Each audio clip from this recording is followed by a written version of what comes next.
Cancer Council would like to acknowledge the traditional custodians of the land in which we live and work. Where we are tonight is the Gadigal people. I would also like to pay my respect to elders past, present and emerging, and offer our acknowledgement and respect to other Aboriginal and Torres Strait Islanders who may be with us tonight. Welcome everybody, my name is Katie Towers. I am the Survivorship Lead at Cancer Council New South Wales, and tonight we are going to be talking all about exercise in survivorship, what that means, real life stories from those who've experienced firsthand, also some challenges they may have faced and some strategies and some research from our health professionals with an aim to finding the right exercise journey for you. Just a reminder that this webinar is going to be recorded, so if you do get caught up in the chat box, that's okay. We will send you the link next week. So let's get started. I just want to introduce our panel first off. We have Veronica, Jen and Di. They have really generously donated their time tonight to provide their insight, so thank you very much for coming along.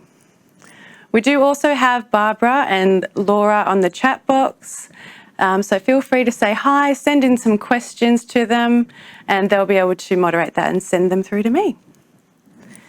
If at any stage you do need to talk to someone urgently, please do not hesitate to call Lifeline on 13 11 14. They are available 24/7. I'm just going to run through some of the functionalities of this screen that you can see. At the top, you've got the slides, so you can have access to everything that's coming up next. You do have a chat box, so this is a great opportunity to talk with each other, discuss what's going on, what resonates with you, what doesn't, any questions that you do have. If we don't tackle them at the end of the presentation, Barbara or Laura will send them through to me as well. We have put together some resources for tonight's webinar that are specifically around exercise in survivorship. This will also be sent out to you after tonight, so feel free to you can click on that link or just wait until we send them through after the webinar. We will also have a survey, and we really appreciate your feedback. We really do take it in, and it gives us some great insight into how we are working well or have some improvements for the future. At the end of the webinar as well, we'll link you straight through to the survey. It should only take about 5 minutes. Let's make sure I'm saying the right thing. So with the red button, that's where you'll see any alerts or announcements that may come through. That will link straight to that alert. My favourite one is the map. So this is where you'll be able to see everyone who's joining all across the world. It gives a map on who's logged in, and you'll be surprised how many people from outside of Australia also log in. If you're having any issues or any technical issues, you can't hear, you can't see, or the chat isn't working, there's that 1-800 number which you can call, but there's also the help at the top right there which you can click through to. And just with the additional information, that's where you've got all the privacy statement and the other information that might be relevant for tonight. So that's me. I'm just going to pass over to Veronica, who's going to discuss her experience with exercise in survivorship. Thank you. Thanks very much. Hope I get this right. Yeah. Yes. I was diagnosed with breast cancer in January of 2016. I opted to have a mastectomy first. That was the first stage of my treatment. And so exercise played a really important role right from the beginning. For me, it was especially important because it helped to minimise cording. That was our first priority right after the surgery. It also helped me to promote shoulder mobility and general good arm health. I do have a slight case of lymphedema, so even today exercise is really important for that. So right from the beginning, it was something that I was really mindful of that was going to help me. Something that I also found really helpful was gentle breath and yoga classes, very minor, very slow in movement, but because I was having such anxiety during my, especially the initial stages after diagnosis, I found it very, very challenging. And so I found that the gentle breath and yoga classes were really good, as was lots of walking. So nothing too strenuous, but just getting out of the house was actually really good. It just kind of gave me something to do on any given day, something that was, that wasn't really going to be too strenuous, but something that actually gave me something to look forward to. Primarily in those initial stages, I think initially the first 6 weeks, I found it all very, very challenging. 6 weeks, 2 months, I found it very challenging. So I found that exercise actually helped me feel like I was a little bit in control of things. And I think that was very important because the diagnosis was such a shock. Like, I hadn't even felt unwell leading up to the diagnosis. So to have something that I felt was in my control was really helpful. And so I think physically and mentally, exercise was important, and it still continues to be. It's just evolved over my journey after my diagnosis.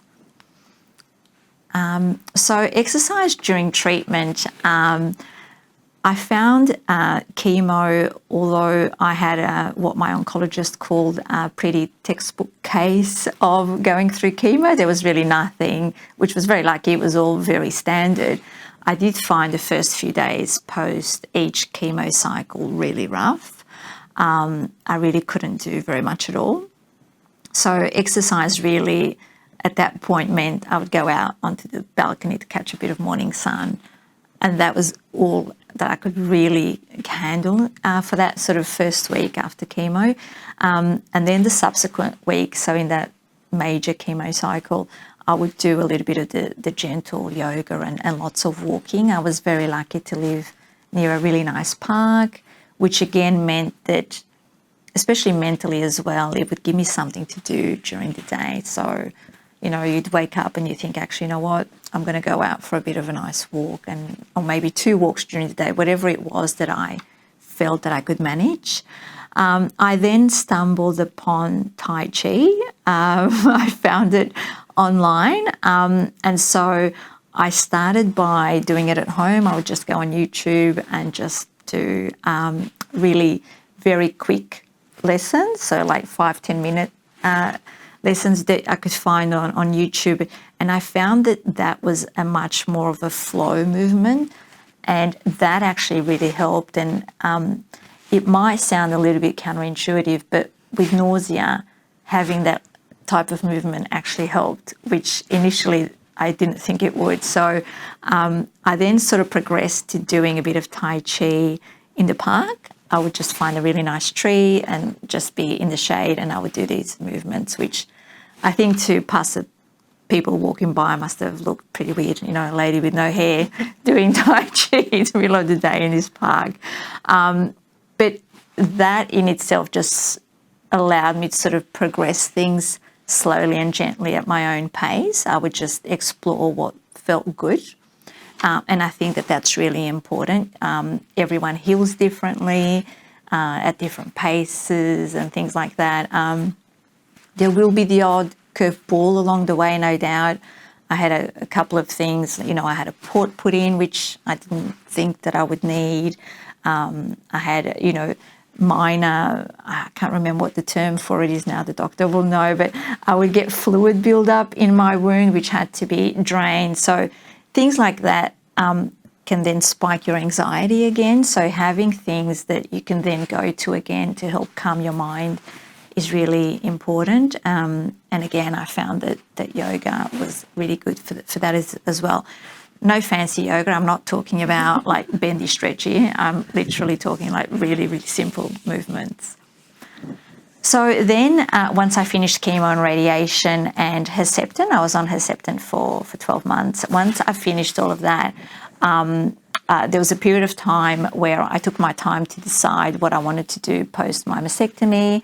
And then I found a great doctor and I decided to go for delayed reconstruction. And that meant that over a period of about, I think 18 months, I had about 7 surgeries to successfully reconstruct the breast.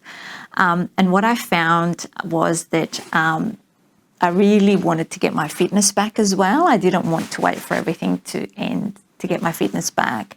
So I found an app that I downloaded on my phone, and I would start doing little bits at home. So again, I started off with the easy exercises that went on for about 5 minutes, and I'd slowly build up. So as you can see, that's me in my study trying to do some exercise with my puppy helping me out there.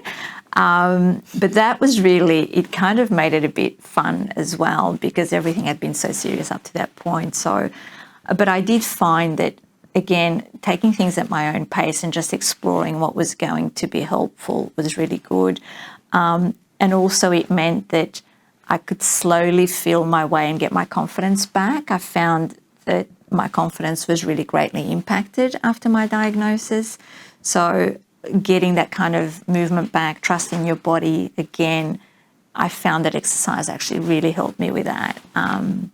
And I slowly just felt like I could push a little bit more, and then I went out and bought like 1 kilo weights and then 3 kilo weights, and I'd so slowly feel like, okay, does this feel good? Doesn't it look, doesn't it feel good? So I just explored with it a little bit, and I found that the fitter I got, the better my mental health was as well. And I guess also, and the doctor and Jen could also speak to this, but I found that it actually helped me heal and feel better after each of the surgeries. So leading up to each surgery, I'd make sure that I'd eat really well, sleep well, do my exercise. And then I found that, the anaesthetic wouldn't have as much of an impact on me after all of that. And then it would mean that I could start again the exercise after the surgery fairly quickly. So it was kind of like the whole thing really kind of helped build on itself and just helped me along the way, which was really good. I think that was one of the surprises, I guess, was that I didn't think it would have that much of an impact. And again, it goes to that point of you feel a little bit more in control and you get your confidence, and I think it just all builds on itself, which is really important. Now I'm back at the gym. So in the last year, ironically, COVID kind of took me back to a period of time when I felt quite isolated. I actually found it quite triggering. And so I thought, no, first chance I got, I'm going to join a gym. I'm going to be with other people, normal people, and just actually try and see how I felt. And I was really lucky that a lot of the instructors were very confident in helping me as well. So, I made sure that I've got my sleeves and things like that, so that I look after my arm and everything. So I made sure that I felt informed enough before I went to the gym. And having that support from the instructors has been really good. And again, it just helped build on things a little bit more. I found that also I was able to progress the type of exercise. So at the moment, I'm back into pump and things like that. I mean, still baby weights, but I'm actually doing the stuff that I was doing well before I was diagnosed, which is really good. As far as the lymphedema goes, that's been, like I said, it's only a very slight case, but initially I did find it a little bit startling in that every time I sort of changed the exercise I did, it would flare up a little bit. And so that kind of jolted me a little bit. But again, I think finding the right support is important as well, so that then you get the right information. And then, my mind was put at ease when they said that's actually quite normal. You just got to make sure that you look after everything and, do the right exercise and have your sleeve on, which again meant that I wasn't delaying things. I wasn't sort of feeling like my confidence was affected when I made these decisions. I think the other really big thing that has probably supported the exercise is the diet as well. So during my chemo, the nausea and reflux was really it had more of an impact than I thought. I still get a bit of reflux to this day, but what I found was that I tried to adopt more of a plant-based diet, and that was simply because I kind of noticed that every time I ate meat, the reflux would get a lot worse, and the nausea was like really a lot worse. So again, I spoke to my oncologist, and they advised that if I tweaked things slowly and gently, I would get to feel my way into how and what would suit me best. And to this day, I'm still pretty much more plant-based than anything else. But I found that, again, the key message I would say out of all of this is an opportunity to feel what your body needs, what your mind needs, and it's a delicate balance, and you're not going to get the right balance every day. So, but that's okay. But knowing the things that support you are really important, because then you know you can always get back to that. That's great. Yeah. Thank you very much. Thank you. We're just going to pass over to Jennifer Chan, who's one of our great exercise physiologists. So thank you, Cancer Council, for inviting me to talk about exercise and cancer. So let's get into it. With exercise, we know there's benefits in general when it comes to improving muscle mass, endurance, your immune system, so you can fight the common colds better. You improve cardiovascular fitness. You reduce your cardiovascular risk factors. It lifts your mood, and it prevents other chronic conditions from developing, and even the management of it. So conditions like diabetes, osteoarthritis, they all use exercise as a way of managing it. And so with cancer, exercise also plays a very important role, and it can decrease, hopefully, the side effects in it of the cancer treatment itself, so that people can tolerate more of the treatment, and therefore have a much better fighting chance with it. So in regards to guidelines for exercise, so there's two things we're talking about. The physical activity side of things, which is incidental activity, as opposed to exercise, which is more structured and purposeful. So both are important, both will overlap, okay? So we're going to be talking about both of them today. So with the national guidelines for physical activity, we're looking at about 150 to about 300 minutes of moderate intensity exercise, or 75 to 150 of the vigorous intensity, or you can have a combination of the both. With ESSA, they released a position statement in 2019, and what they've sort of went away from was being very prescriptive as exactly how much is needed now. What they thought is that while the majority, multimodal, moderate, high-intensity exercise will be appropriate, there is no set prescription that would work for every person. And the reason why is that everyone's going to cope with their cancer treatment differently. They may be at different stages of their cancer, and that would predict what treatment they're in, what side effects they have been managing. Then you need to look into what other risk factors or priorities they have. So whether it's other chronic conditions, whether it's fatigue, whether it's pain. So those factors will influence, what you do, when you do it, and how you do it. So what ESSA basically has said is what we would like is for people to reach a moderate intensity exercise level if we can. Obviously, if you can go a little bit harder, great. But if you can't, you do what you can, okay? And you just build on that and take it day by day and see how it goes. So with things like fatigue, we're going to talk about boom and bust. We want you to be able to pace your activities a bit better. Same with pain. Things like if your immunity is compromised, we need to look at location where you're exercising. Maybe a gym environment is not suitable for you because of your immune systems being compromised. And so there's a lot of factors to be involved. And so it's best to get the actual guidance and supervision and support in getting the right, prescription for you in regards to exercise. But generally, for the relatively well patients, we're looking at about the 150-minute mark of moderate intensity exercise at least per week. And if it can be a combination of aerobic and resistance exercise. So resistance exercise is basically, it can be from free weights, it can be from machine weights, it can be from exercise bands. So it's not really just limited to gym exercise that people think of. We like to think about 2 sessions of resistance exercise if you can per week, with some rest days in between. And in regards to the physical activity and aerobic exercise, we're looking at about 20 minutes of accumulated, exercise in one bout. If 20 minutes is too much, then you can start lower. So the thing that I want to make sure everyone understands is that this is not an 8-week program. This is not a 12-week program that people like to promote. This is a lifestyle change. So it doesn't really matter where you start, as long as you're aware of how active you are. You're getting yourself moving, and then you can gradually build on that once you've got your foot in the door with the exercise and the movement. So things to consider. So what is high intensity? What is moderate intensity? So moderate intensity is about 50 to 70% of your heart rate maximum.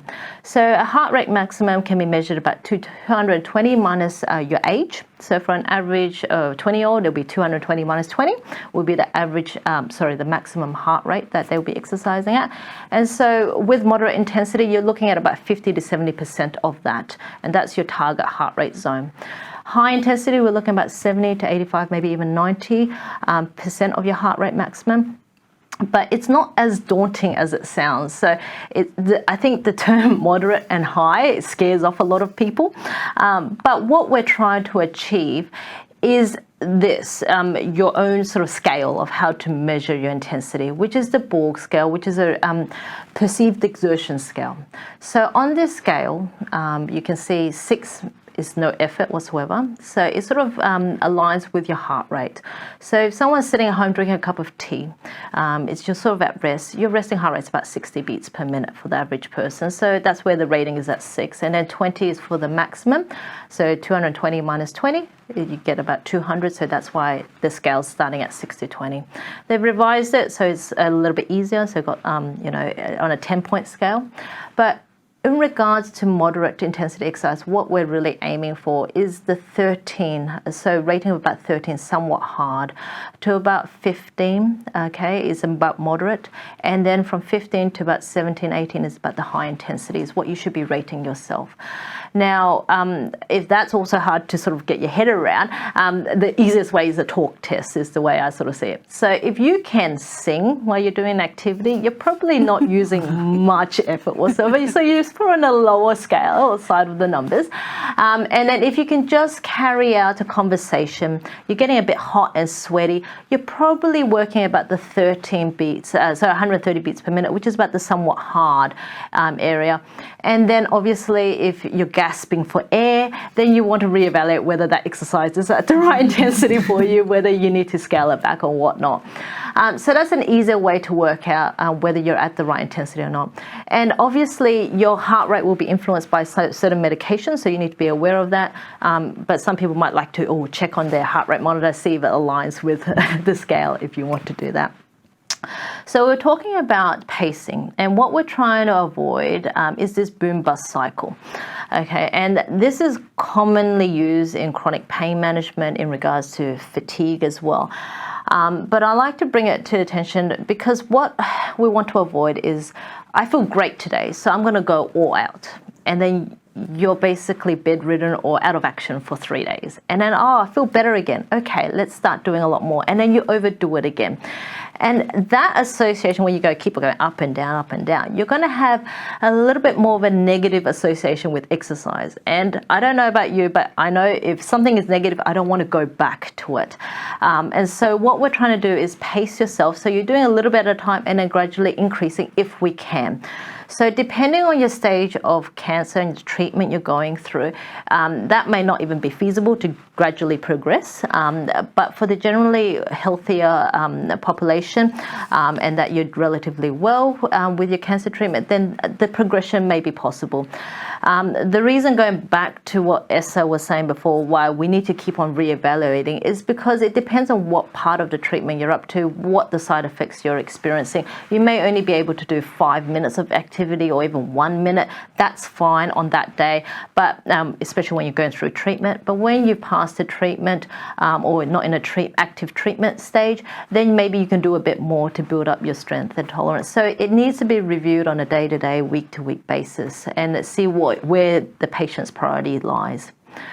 So tips to get moving. So we know exercise is great. It's never too late. There's studies from Professor Hayes and Robert Newton's coming out thick and strong saying that it's never too late to get moving, okay? And obviously if you can do something more, that's great.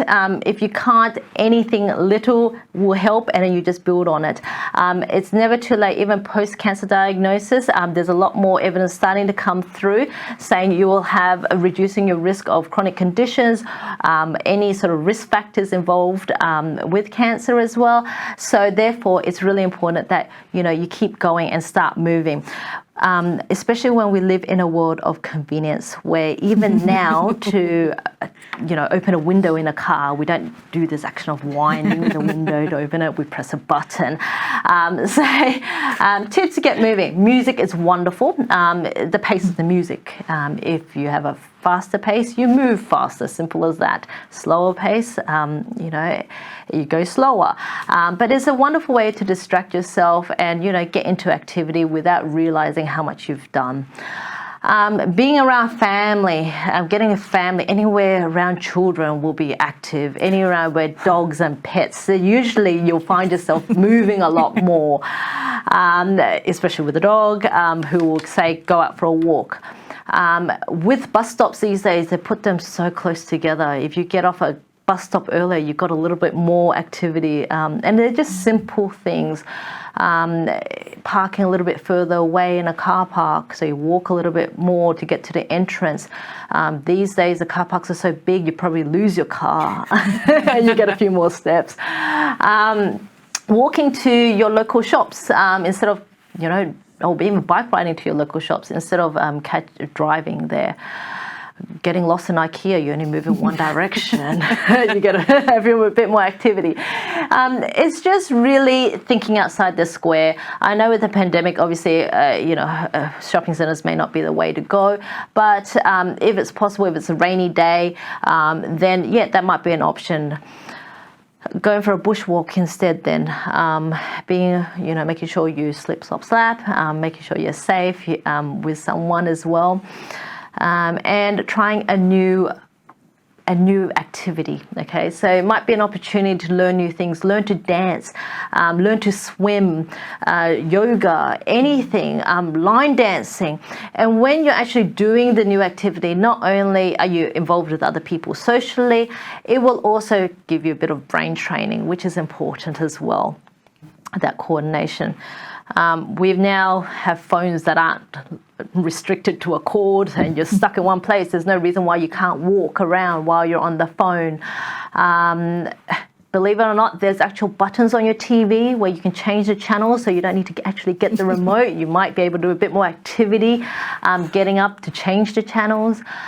Commercials are getting longer where they last for maybe 10 minutes. So if you think about if you've got very short of time, you use those 10 minutes to do some resistance training while the commercials are on. Then if commercials are over, you watch a program, have your little rest break, and then commercials on again, you do another 10 minutes. In an hour program, you might even slot in your 30 minutes just by doing that. So it's just really trying to start thinking of ways to be as active as possible, making it a little bit harder for yourself. So instead of carrying everything in one go, you would split it up into multiple trips. I know some of my clients have even told me they've made each one of their rooms in their house a different station for exercise. So whenever they walk into one room, they do a certain amount of exercise or that activity before they move into a next room. It's just really thinking outside the square. Exercise, physical activity is not stuck in a gym. It does not have to be in one way. It's just doing something you enjoy, okay, and then building on that. And then if you can manage the structured exercise in a moderate intensity, even better. But you've got to let yourself adjust to your new you. Being kind to yourself and just sort of seeing where you're at and then just taking it one day at a time. Exercise for me is something I feel I'm always in control of. It's like my me time. But, you know, it depends on each person and how they're going through. And it's something that you can control and modify to suit your needs, your intensity, to reach your own goals, because everyone's journey is completely different. So where do we get the help? To me, the Cancer Council helpline is the one-stop shop, okay? They will give you advice on everything you need, where you need the guidance and the support. Medicare actually has a chronic disease care plan available. I'm not sure if everyone's aware of that, where you get 5 sessions with an allied health professional. So it could be an exercise physiologist, it could be a dietitian, it could be a physiotherapist. So it's 5 sessions per calendar year, rebatable through Medicare. And if that therapist does not charge a gap, then those sessions are free to you. They also have a mental health care plan alongside that, where you can access help from a psychologist for about 6 to 10 sessions per calendar year as well. And sometimes the 2 therapies combined has the best progress and is best outcomes. Where to find an exercise physiologist? The ESSA website. And so you can find a local one who can give you guidance specifically as what is suitable for you now. And then there's also the Cancer Council runs an enriching program. That's an 8-week program where they combine nutrition, exercise, peer support and relaxation. The Heart Foundation runs walking programs in basically any park nationally, so you can join one of them to get started. And the YWCA runs an on-call program for breast cancer survivors, where they combine water-based exercise, land-based exercise, and some professional guidance as well into that, and information sessions on that. So I'm hoping that will answer some of the questions you have in regards to exercise. It's a very big area with exercise oncology, and so the evidence is coming out more and more so. They don't exactly still know what the exact mechanisms for exercise and how it affects cancer cell biology at the moment, but there are quite a few theories out there as to exactly how exercise can impact it. And I'm happy to answer as many questions. Well, we have had questions come through. And that's it from me. That's the chronic disease management care plan information. So all of the links that are being referenced tonight are in that resources document that's linked at the top of the page. And we have had a couple of questions come through the chat box. One of them is from Beth. So Beth is struggling after pancreatic treatment. She's had a lot of weight loss. So she's struggling to get the weight back on. So it's that toss up between all of the energy out with exercise, and she wants to be able to put weight on and being able to manage that. And what would be some advice around how to manage that? I think that you need to be work in conjunction with a dietitian. Okay, so you get better guidance as to the nutrition side of things. In regards to exercise, it might be, especially with fatigue, small bouts may be better to start with, and then see how you go day to day, and then gradually build on that. You may want to do a bit more resistance exercise, or even some patients find high intensity interval training may be of benefit, but it's not saying it's going to work for everyone. But shorter bursts may be better for you for now, but it's definitely getting the input also from the nutrition side of things is important. Thank you. And Gay has sent through a question. It is about dealing with, getting stronger after her condition. She has a lot of joint pain and arthritis and weight gain, and she does exercise regularly. But she injures very easily and gets very tired. Okay. That's where the pacing will go in to play. And so pacing and avoiding the boom-bust cycle. I think getting a very individualized program for you is the best foot forward.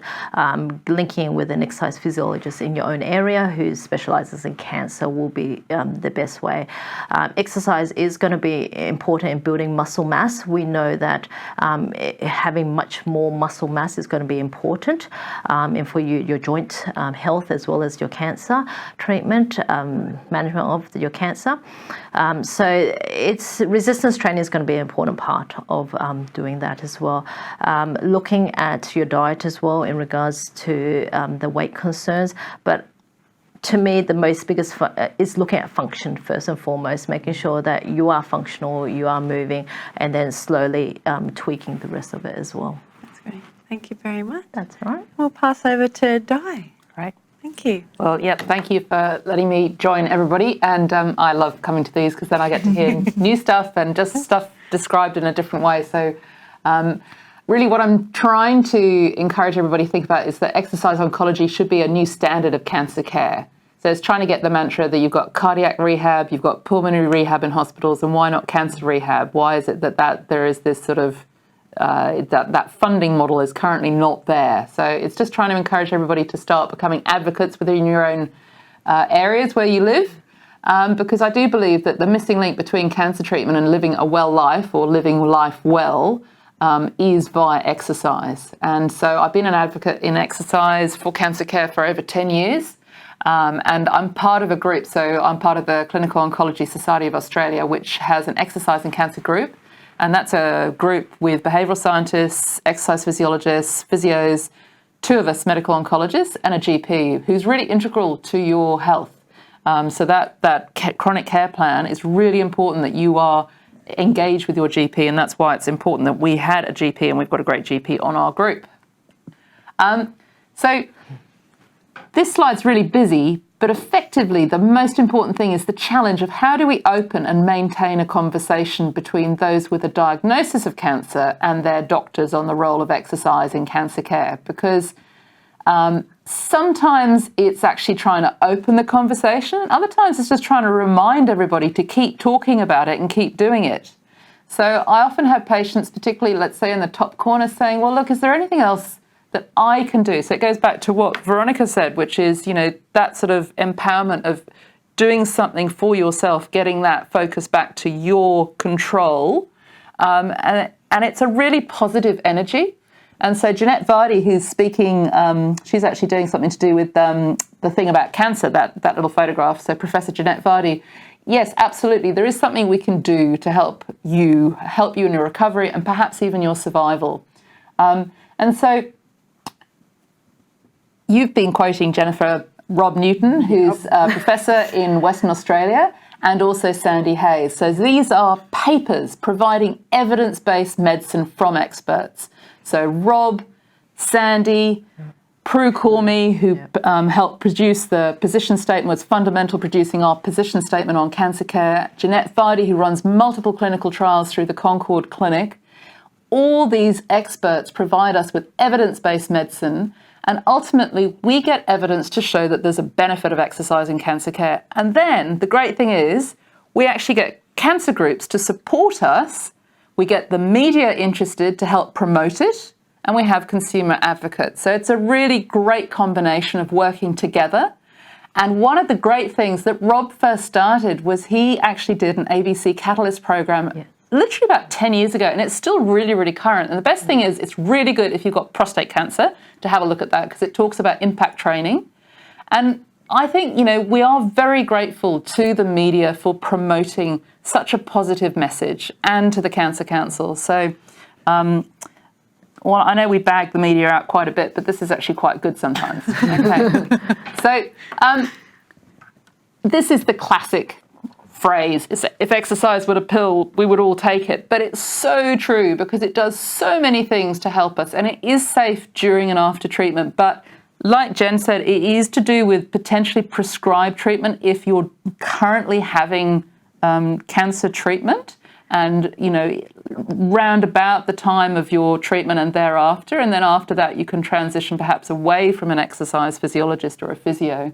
But we know that it actually improves your energy levels. So when I've got patients who exercise, I can tell when they walk in that person has embraced exercise, and it's a different energy that walks in. Realise that sometimes you can't exercise all the time. So, chemotherapy cycles are called cycles for a reason, because you have cycles when you feel okay at the end, and then at the beginning of the first maybe week, 10 days, you feel pretty flat. So, you can exercise when you can, build up your energy levels and draw on them later. It does reduce the fatigue from cancer and cancer treatment, and that's really important. And the other thing, it actually helps us improve the amount of full-dose chemotherapy perhaps we can give a patient, so there's been studies to prove that. And talking about muscle mass, the muscle mass that you maintain during treatment is really important. So we have this problem through treatment, is that a lot of patients can develop this thing called sarcopenic obesity. So you put on a bit of weight, but you lose quite a bit of muscle.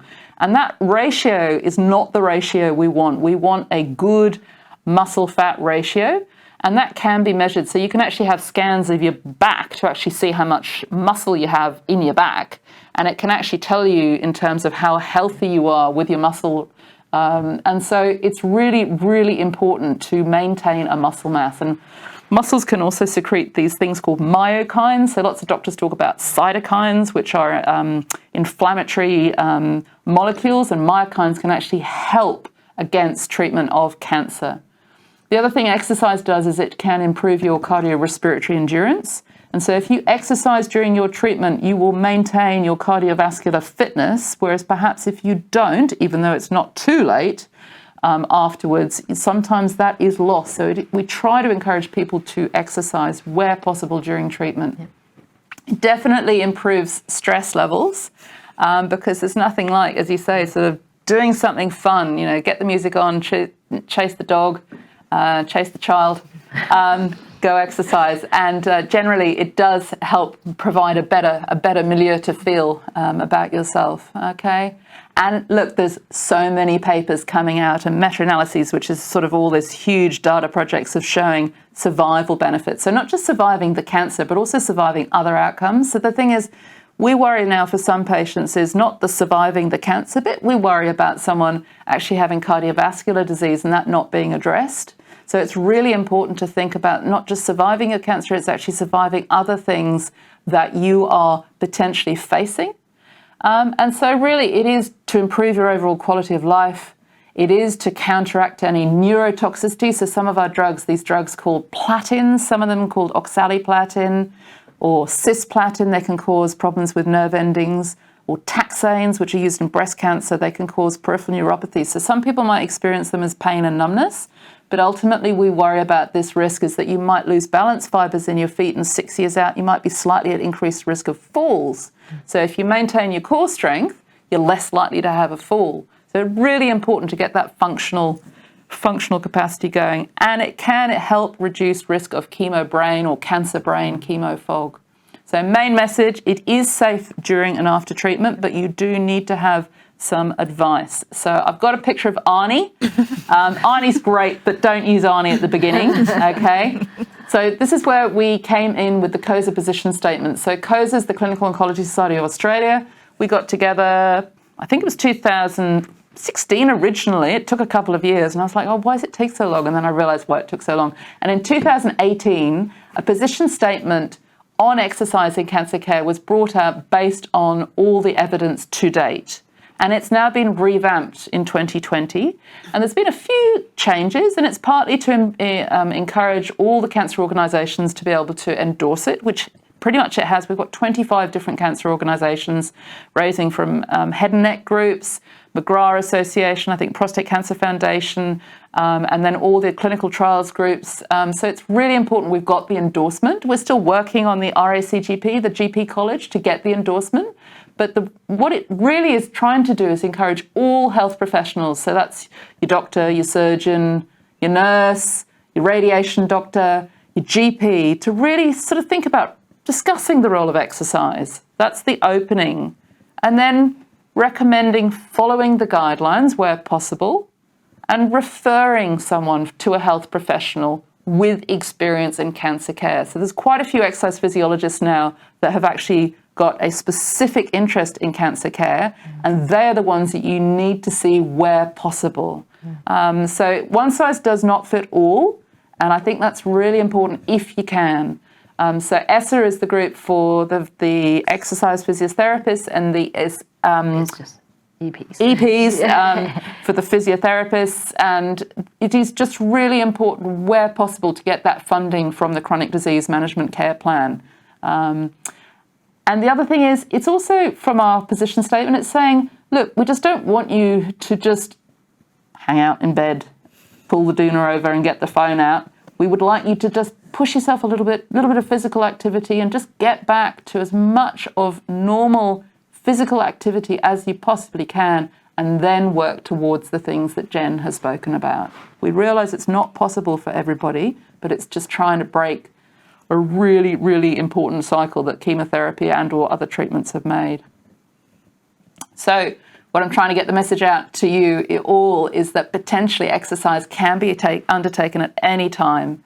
It can be during chemotherapy, it can be during radiation, it can be during chemoradiation. So there are some patients who are having chemotherapy with radiation at the same time. Quite a lot of these treatments now are before surgery. So if you go into your surgery fitter and better, you'll get out of hospital quicker, usually with less complications, and your anaesthetist will love you, and you might see your dog sooner.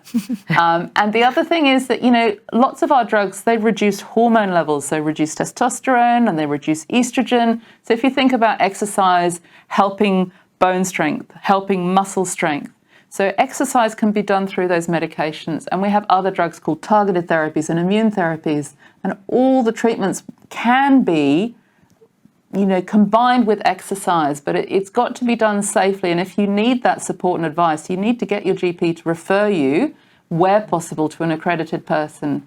And excellently, Jen's pointed out, it can be done outside the gym. So those little circles, they did get changed from the 2018 to the 2020 version to encourage people not just to have to do it in the gym, but the gym is very good for specific targeted exercise.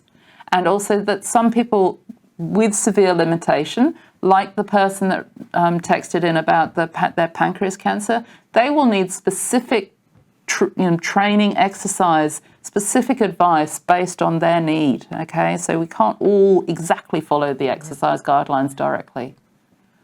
And I would just like to speak a little bit about COVID because it's a pain and we have to deal with it. And so really the importance problem about COVID, it has impacted about exercise, it has affected our survivorship. And really the problem about COVID was we ended up working from home, the fridge was next door, it became our new best friend, we all became a bit more sedentary, put on some weight. And so Rob Newton from Western Australia, he's written in the Journal of Clinical Oncology Practice about how to actually pivot and take exercise if we can't do it in a gym, take it out of the gym, but still do it. So home-based exercise programs, which is why Enrich was so popular. Yes. So I hope that that's been helpful and look forward to any questions. Yes. It's been great having each of the different perspectives and they all kind of tie into each other with that common thread of find your balance and do what you can do. So these questions that we've got up at the moment are ones that have been sent through during registration. So we did have a lot of questions that came through. So we've tried to theme them and find the key one to cover the themes as much as we can. And if we've got time at the end, we will go through some of the questions that have come through as well. So the first one is all about being recovery and treatment, and they, exercise was a part of their life the whole time. And that question about, can you exercise too much? The research hasn't, from what I know, hasn't definitively says what's a certain amount is optimal. Okay, so we know that with the national guidelines, the target is about 150. If we can get people to do that 150 minutes, moderate to vigorous, then we're well on our way.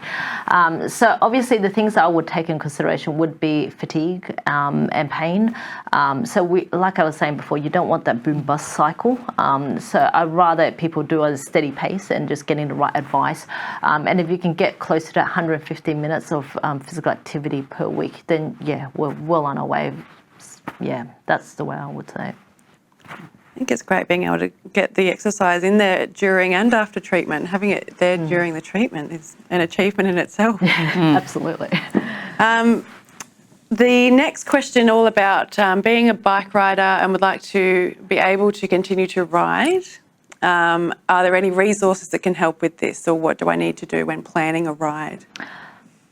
So in regards to the bike riding, it depends on what cancer you've got, whether you had surgery.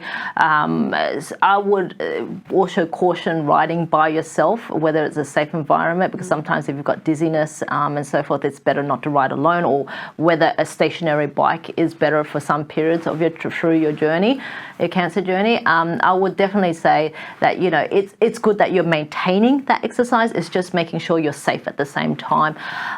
There are resources, again, like getting the professional advice specifically for your tailored exercise program, to be honest, is probably your best bet.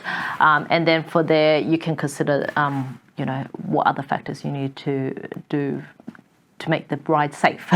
Yeah. I guess, Veronica, and you had the experience of trying something completely new. Yeah, no, absolutely. And I think it's being safe is a really important thing, because obviously depending where you're at with your treatment as well, you're not always going to be feeling great. But I think being mindful of that, but also giving yourself things to look forward to can help mood-wise as well. So just plan it out, and where possible, tell a family member. My sister was always checking in with me. You know, there was always someone that I could kind of count on, or let them know I'm going out for a walk now and things like that. So being safe is actually a really good thing to be mindful of. And sometimes you don't even think about it sometimes. You just think, I'm just going to go off for a walk, or I'm just going to go off on the bike. But people need to know where you are. And sometimes it will be good to have people there and have your buddy along with you, whether it's your dog or your friend or whoever it may be, but to have that mental time for yourself, being by yourself can make a big difference. So I guess, yeah, trying new things, but also being safe, for sure. And peripheral neuropathy, I always struggle with that word.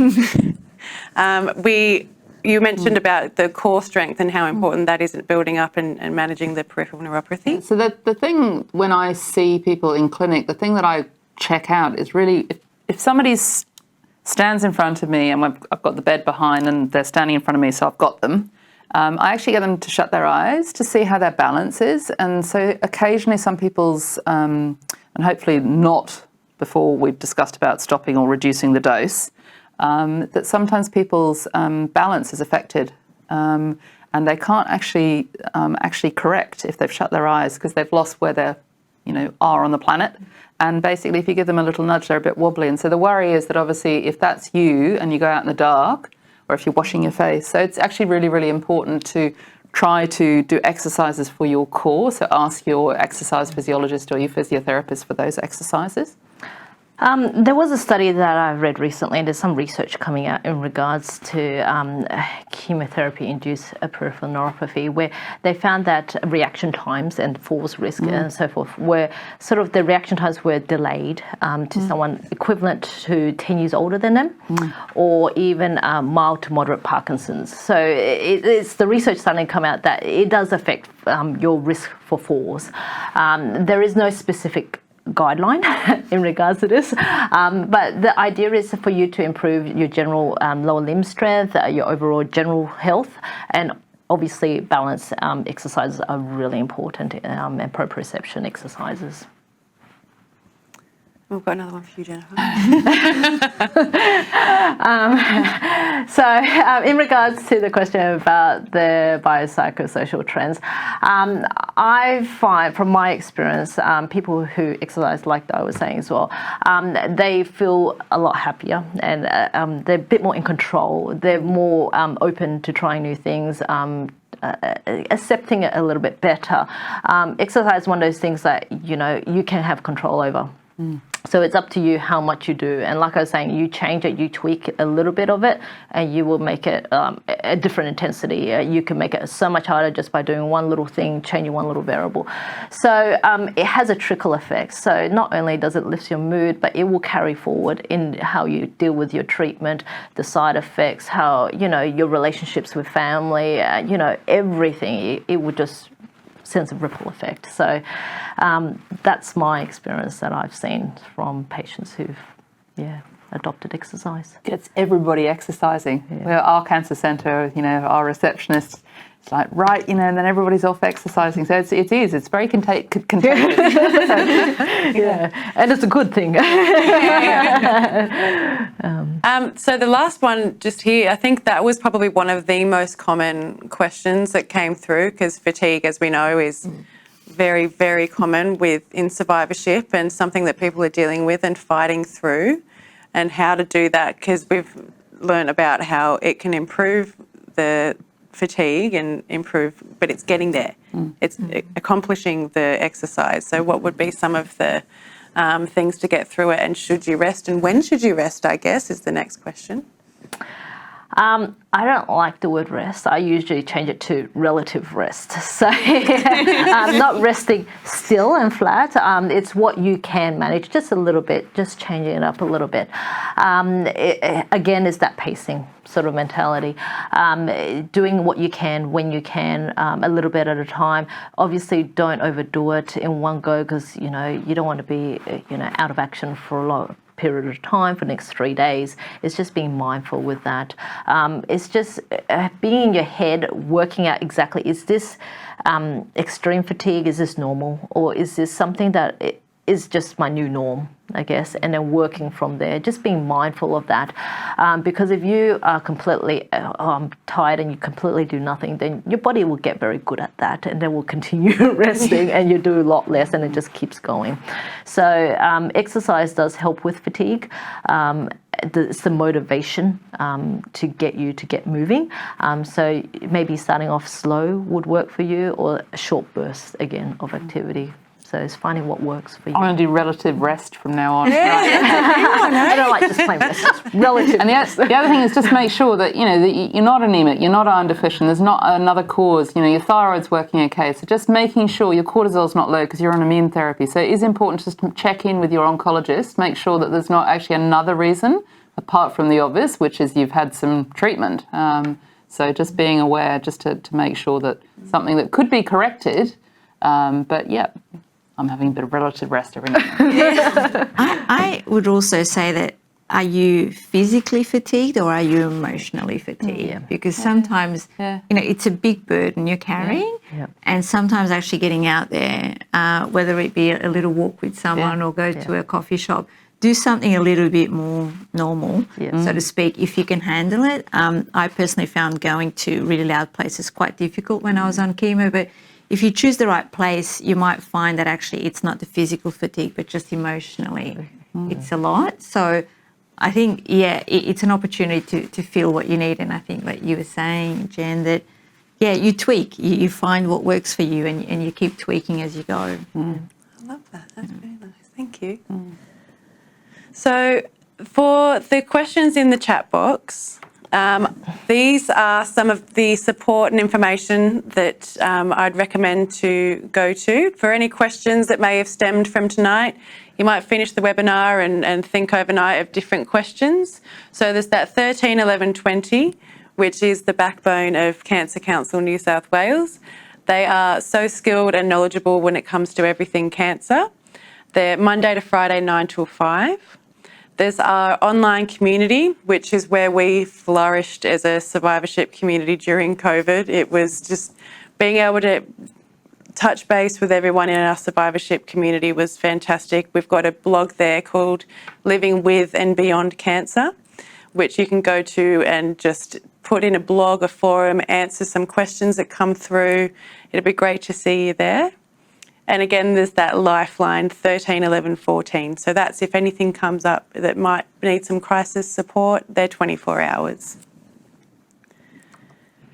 So that's the end of our webinar. I just want to remind you about the exit survey. Please take some time to fill it out. We do really appreciate the feedback that you give us, the good and the bad and whatever it may be. That's fine. We learn from everything. And we will be sending out the link to the recording, also the slides. We send out the slides, so all of those great resources that you've got on the slides, you'll be able to see them as well, and the resources that are linked through. That will be on Monday next week. And I want to say a big thank you to the panel and Veronica, Jen and Di. It's been fantastic, and I know that our chat box has been very lively tonight, which is great to see.